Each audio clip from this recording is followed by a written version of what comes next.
ನಾನು ನಿಮಗೆ ಕೇಳ್ತೀನಿ, ಯಾವುದೇ ಸಂಸ್ಥೆ ಸಂಘ ಮತ್ತು ಚಟುವಟಿಕೆ ಯಾವುದೇ ಇದೆಯಲ್ಲ ಈ ದೇಶದಲ್ಲಿ ಸಂವಿಧಾನ ಇದೆಯಲ್ಲ, ಸಂವಿಧಾನದ ಅಡಿಯಲ್ಲಿ ಎಲ್ಲರೂ ಕಾರ್ಯನಿರ್ವಹಿಸಬೇಕಲ್ಲ.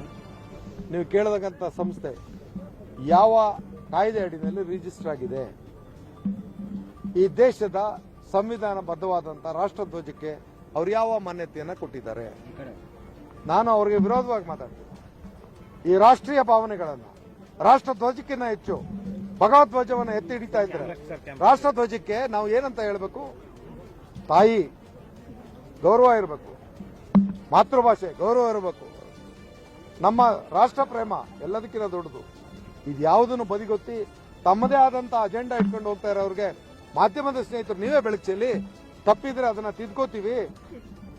ಈಗ ನಾನು ರಾಷ್ಟ್ರ ಪ್ರೇಮ ಬೇಕಾ ಬೇಡವೋ, ರಾಷ್ಟ್ರಧ್ವಜ ಬೇಕಾ ಬೇಡವೋ ಚರ್ಚೆ ಆಗ್ಲಿ. ಯಾವ ನಮ್ಮ ಸಚಿವರು ಇವತ್ತು ಪ್ರಶ್ನೆ ಎತ್ತಿದ್ದಾರೆ, ತಪ್ಪೇನಿದೆ ಅದರಲ್ಲಿ? ನೋಡಿ, ನಾವು ಬ್ರಿಟಿಷರ ಗುಂಡೇಟಿಗೆ ಎದುರದೇ ಇರೋಂಥ ಜನ, ಪ್ರಾಣ ಕೊಟ್ಟವರು, ದೇಹ ತ್ಯಾಗ ಮಾಡಿದವರು, ಈ ದೇಶಕ್ಕೋಸ್ಕರ ಸರ್ವ ತ್ಯಾಗ ಮಾಡಿದವರು, ಅವರು ಗುಲಾಮಗಿರಿನಲ್ಲಿದ್ದವರು, ಬ್ರಿಟಿಷರ ಹತ್ರ ಬಳುವಳಿ ಇಸ್ಕೊಂಡವರು. ನಾವ್ಯಾಕೆ ಮಾತಾಡೋದು?